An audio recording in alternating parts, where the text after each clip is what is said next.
Hello, good afternoon, and glad that you have joined us today. We are going to explain a little bit about our reopening. Yes, we're reopening. Can you believe it?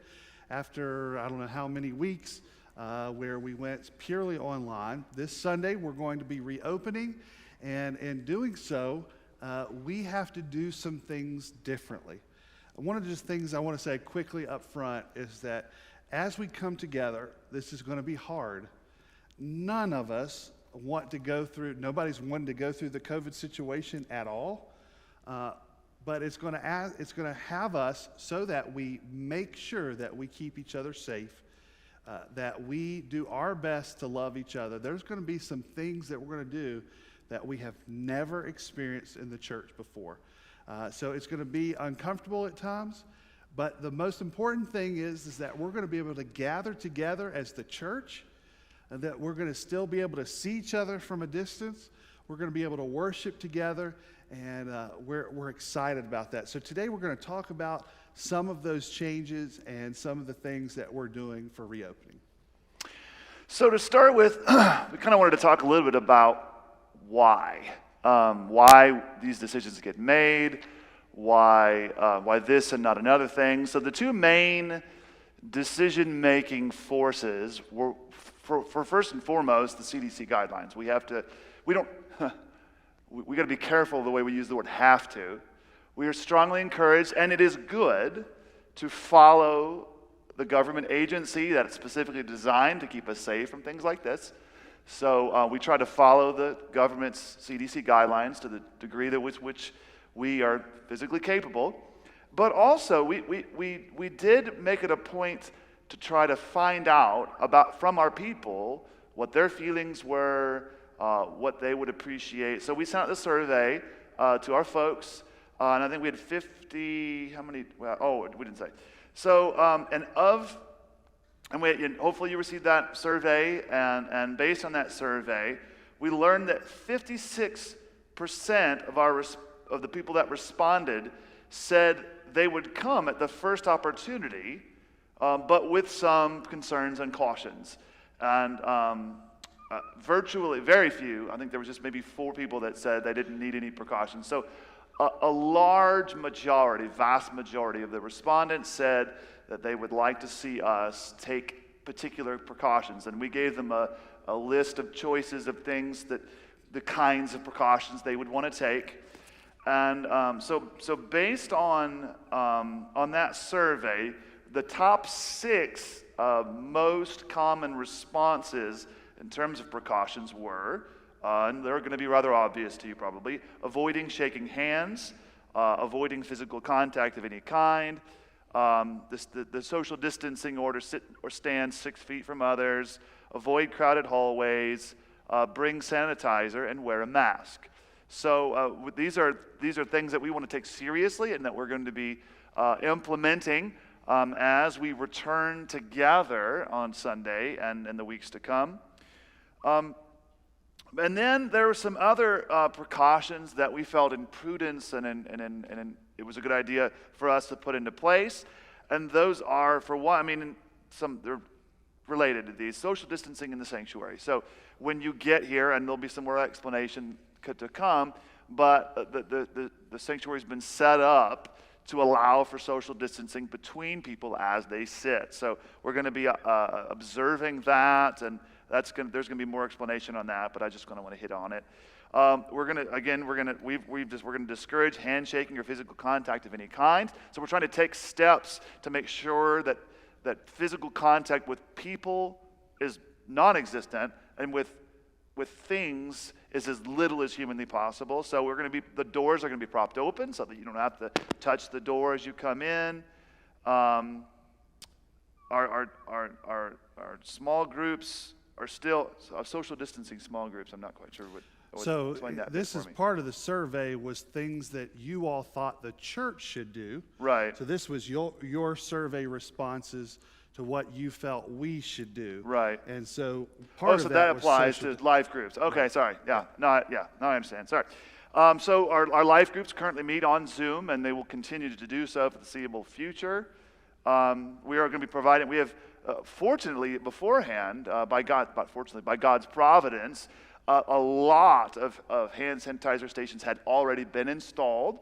So we were actually almost in compliance already, but just for an extra measure, several more have been installed throughout the building. We'll be talking about new methods for collecting our Lord's Supper and for the offering, and trying to limit the things we hand you as you come in as much as, in fact, 100%. We're literally not going to give you anything so that you don't have to have any further contact with people or things. So taking all that information, those were the items that you all, as members, said that you, one, agreed that you would follow, and two, what you expected that we could serve you best.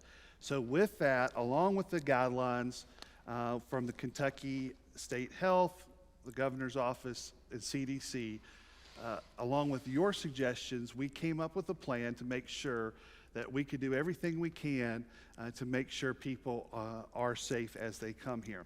Now, just so you know, we didn't take every one suggestion from Kentucky.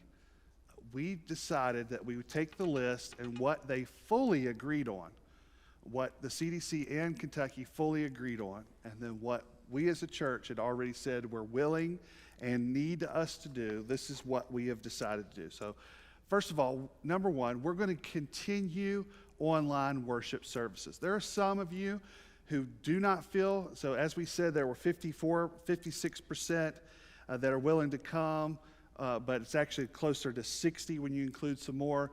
40% of you are going to wait a few weeks and maybe even longer. So you guys are going to be taken care of. We're still going to have online services. As you can tell, we're online here in the sanctuary. That will continue to go on as people are meeting inside here in person. Secondly, we're going to ask anyone who has possibly been exposed to COVID-19, who has a fever, maybe that morning it'd be good to take your temperature. If you have a fever above 100.4 or above, or have just feeling sick, this is just common sense, something we would ask you anyways before this. Don't come and spread the love of anything that you got, any virus of any particular persuasion. Just stay at home. If you're a vulnerable population, so if you're 65 or above or have specific underlying conditions like heart, lung, or diabetes or anything else, we encourage you to consider not coming. This is not because we don't want you here. It is something that you need to decide. This is your decision. We welcome you if you come, but we would advise you, along with other medical professionals, to follow what they say. If they're telling you don't come, we encourage you don't come. But if you come, we will have a seat for you. So just consider that as you're making that decision. As we said, maintaining social distancing in the sanctuary, fellowship hall, hallways. We're going to encourage social distancing, and that means we're going to have some things on the floor to help you know where those 6 feet are. We're also going to remember 6 feet doesn't mean just between you this way. 6 feet is like a bubble. It's all the way around. So be thinking about that, and that's what it comes to our sanctuary and fellowship hall. We have set up the sanctuary not just to be down the pew 6 feet, but also 6 feet front and behind and all the way around. So that limits our capacity significantly. It doesn't matter if the governor or CDC or President Trump or whoever said, tomorrow, churches can go 75 or 100%. If they keep the rule, social distancing, we are limited by square footage of how many people we can fit in the room at one time. So right now, we have the max capacity somewhere in the upper 70s right now. In the sanctuary, it's going to be somewhere in the 50s and 60s downstairs. So as people come back from not meeting in person, but as you come, we will be using both rooms to accommodate everybody in a social distancing. We'll be encouraging everybody that comes in the building to wear a mask. Because we will be singing, because we'll be doing things and moving and those droplets can come out to keep others safe. Remember, masks do not keep you safe. It's actually to protect somebody else. So this is a matter of deferring to someone else. I'm going to wear a mask just in case I'm sick and don't know it and I get it. So you need to bring a mask. If you don't have one, we will provide some when you come in the door. And we will tell you when you're in, wear them until instructed otherwise. Wear them in the building, to your seat, in your seat, and we'll tell you more about those when you get there. Again, we love people. I'm a hugger. I love to hug. We can't hug. It is killing me. We can't handshake, hug, kiss. I hope you're not kissing, maybe holy kiss, I guess. But patting backs, whatever. Just avoid contacting one another. We will have some doors propped open. Offering will be different. We encourage you strongly to do that online. I think that's just a good way today for you to give electronically. But if you give in person, we will not be passing plates. There are boxes on the back of the walls here in the sanctuary. There will be one in the fellowship hall, and we have the slot in the hallway that you can do as well, that we'd ask you to put your offering in those. We will not be doing offering plates. We will, when we have Lord's Supper, which will be a bit, because we've got a lot to get used to in this before we add something else. We'll do the Lord's Supper maybe hopefully here in the next couple of weeks after we return. But we will have prepackaged Lord's Supper so that people aren't handling it. And when you're doing it, you're not touching people's elements. And then for a while, and Mark doesn't like this, but we won't have the choir singing because you can't social distance choir and get them up on the stage. And so they will not be able to do that. Well, we will be At least singing. not in a normal circumstance. That's right, not in a normal just say circumstance. that. So those are just some things that will be happening as you come in the building. And again, I'm going to just say this, and we might say it again later. None of us want to be doing these things.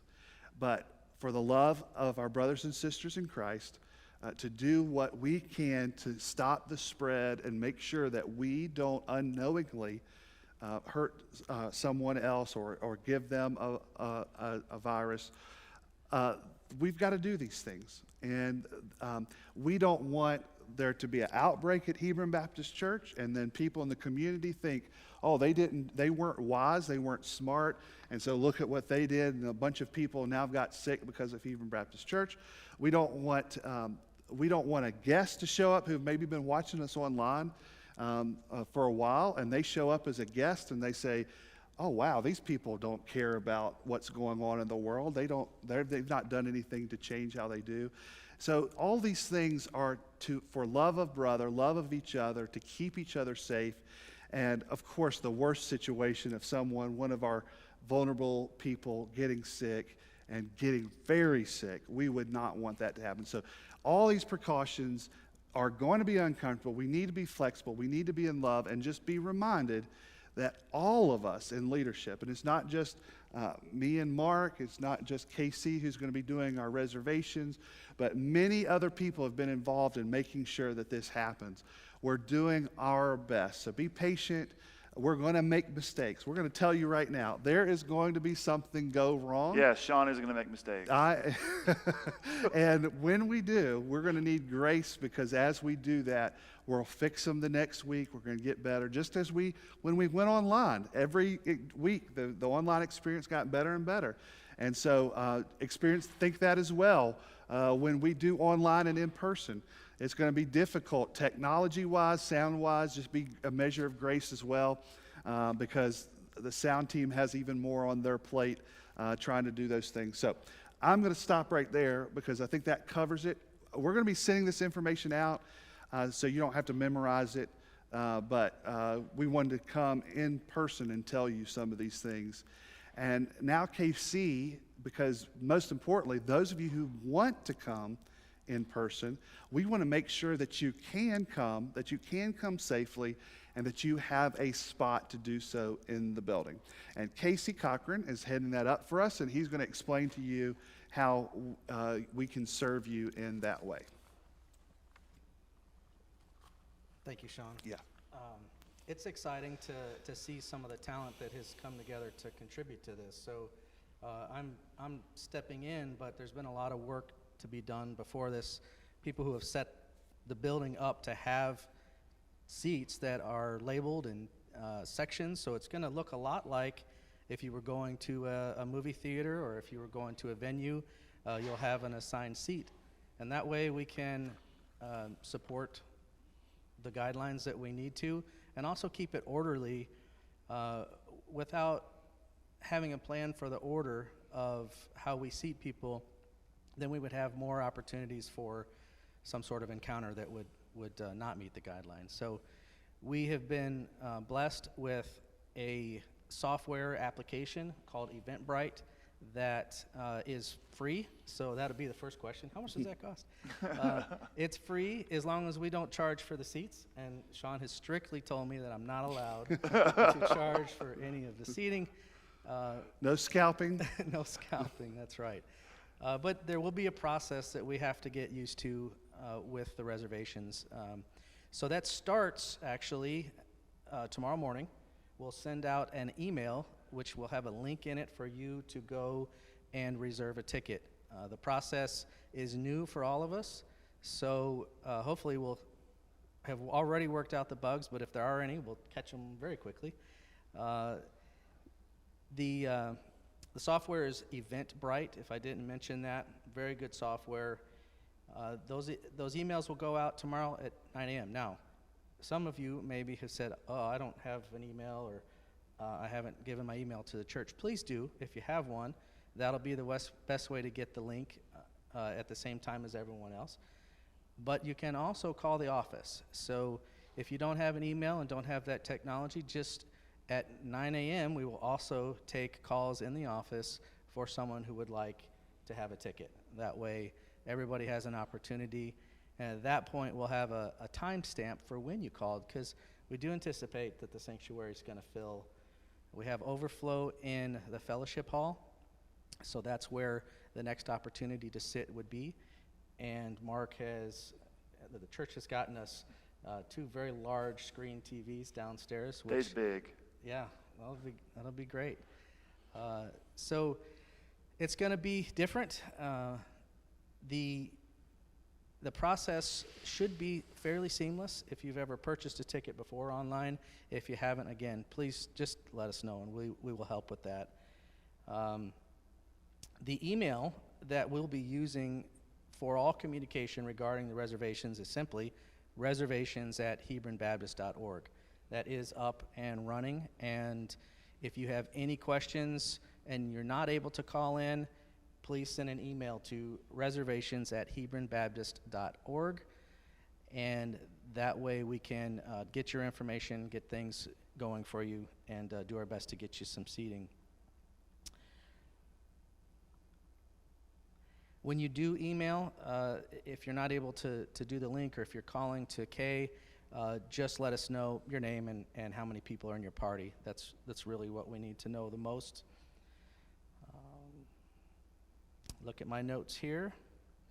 Also, because we'll have tickets, we'll have the opportunity to scan tickets so that we can keep track of who is coming in the building and to make sure that they're getting to the right seat. It will be a very quick process as much as possible on Sunday morning, and we even have some seats reserved for visitors, so we have a section for those. The process is going to be fun to figure out. So I do believe that everyone will be pleased with it, but would love to have some feedback. So definitely, if you can, send an email to reservations@hebronbaptist.org, and also be looking for an email tomorrow. If you don't get one tomorrow, call the office and let us know your email so that we can get that on board. The one last thing I wanted to say about that is there is a limited number of seats in the sanctuary. And so aside from having a software that manages this, we also have humans behind the software who have compassion and want to see everyone's smiling faces in the sanctuary. So we'll look at it and make sure it's being fair too. You know, if there's a group of people that have not been in the sanctuary for 3 or 4 weeks and they've been stuck downstairs, we'll catch that, or let us know, please. We just want to do the very best we can for everybody, and definitely will respond to feedback. It's just not just a piece of computer software that's managing this. That's a great word, and we know that the fellowship hall is set up really nice. You're going to really love it, but we also know that's not where we normally worship. And people, the band and I am going to be up here preaching, and so you like to be in the room. It is a different situation, so I know that it's not the best, but you will get to be with your brothers and sisters in Christ. You'll actually be in the room and seeing them and singing to them and praying with them and doing all those things. And so for this situation, it's really a great option for us. But as Casey said, please let us know. We will try to do our best to make sure people have different opportunities, both upstairs and downstairs. I will say that just as we've got room tickets for everybody. If you're a single or a widow or a widower, there's going to be seat for you. If you've got a family of 6 or more, there's a section for you. And for everything in between. And don't feel like you need to say, well, I'm just going to stay home this week because I want to let somebody else do that. No, don't think that way. We will have seating for you, and it will be your seat, and it's not taking away from someone else. We have, actually, I was looking at our numbers, it's pretty fairly done. So there's not one group over the other. There's 33% are actually just single seating right here in the sanctuary. And then those go up different things. And so we've got, we think we've done as best as possible in this situation to make sure that people are taken care of. You want real quick, just want to talk about, you kind of briefly mentioned it, and we're going to do more of this. They'll come in, they'll scan their ticket, and then they go find their... Right. Your ticket will have a section number on it, and then it'll have a letter and a number for the seat. The most thing that you should pay attention to is the section as you walk in the building, and we'll have folks to kind of direct you. But if you're in section 1, then there'll be a sign that points you into the right door to enter into the sanctuary. And so once you get there, then we'll give you direction, and you'll see some signage on the actual end of the pew, which will direct you to where you need to sit in the sanctuary. That's great. Do we want to speak to parking? Yes, thank you. One of the things that you do need to know, I'm glad he brought that up, is you will know when you purchase your ticket if your ticket is in the sanctuary or in the fellowship hall. We would ask you, if you're in the fellowship hall, make sure you park downstairs and enter in the door that is marked. We will have that clear and marked for everyone, but please go downstairs. We can't really, we'll make sure you or if you get confused, don't worry, we'll help you out, but you need to enter in downstairs because we don't really want traffic through the entire building that we would then have to sanitize and clean. So please just know, park upstairs if you're, and likewise, don't park downstairs if you're going to walk upstairs, and don't park upstairs if you're going to go downstairs. Just park near that spot and go in that door. That is something that you need to be definitely aware of as you come in. Well, it'll be very clear. These instructions, everything we're saying, you don't have to memorize it. We'll have them written We're down. literally reading it off of the rough draft yeah. of your email that's forthcoming. Anything else you thought about seats or reservations that they need to know? Okay. We tomorrow at noon are going to premiere a video that is a walkthrough. So tomorrow, if you're unfamiliar or we're going to try to help you see what's going to happen Sunday, from the check-in to the seating to what it looks like in here a little bit, just so that you're not shocked, because it is totally different. It's not something you would ever expect in church. And so we want to make sure you're comfortable, so hopefully watch that and share that with other church members. And again, if you have any more questions, even after watching that video, If it's about reservations, it's reservations@hebronbaptist.org. If it's about anything else, you can email me or Mark. If you need clarity about anything, again, we're going to be sending out the exact same things that we've told you, so you don't have to memorize it, and you'll have them in your hand. And if we do, which we probably will, forget something to communicate, again, give us grace. We'll try to make sure that that's more clear. I will say this, because there's some parents watching. Parents, my son, I know nobody else's son, but my son loves to run around and see their friends. And when you come on Sunday, I'm going to have to keep him right near me, because running around, possibly spreading, and for the mere fact of traffic, making sure people can get around, your children will need to stay with you. And so please remember that on Sunday. And because we can't have children for a while in small groups, children will be in services with us. And I'm excited about that. That to me, I love when children, and I think children should be in service, learning what worship looks like and being a part of worship. And so that's going to be happening for the next couple of weeks. We understand that some of you might not come because of that, because of different reasons, and we totally understand that. We will have a designated area for you. If something, for some reason, you need to go and your baby or child needs tending to, we'll have something set up for you.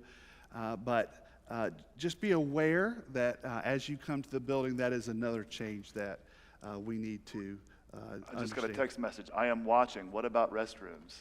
What about restrooms? That's a good question. Last video, I kind of insinuated we were going to follow a certain guideline, but we kind of got our heads together and we agreed that the CDC guidelines doesn't really dictate that to us as churches. So restrooms, we encourage you to use that as little as possible. So if you can, use it before you come, use it after you go. However, if you go into the restroom, we're not limiting to one person. Just be wise. We'll have some things in there that if it makes you feel more comfortable to use to wipe something down, if it makes you feel comfortable, we'll have those. We also have the hand sanitizers all throughout the building. We just recommend, anytime you can, you pass one, just use that. That would be a best way to keep those practices. And that's partly why we've shortened our services significantly. Right. Realizing that the longer we wait, the more likely you're going to have to use the restroom. Right. So we will not limit the number in the restroom, but we would like for you all to voluntarily limit yourselves to the restroom, and that we try not to go while we're here, so we'd have less traffic in there. Any other questions or thoughts? Nobody else has texted me since. Okay, that's good questions.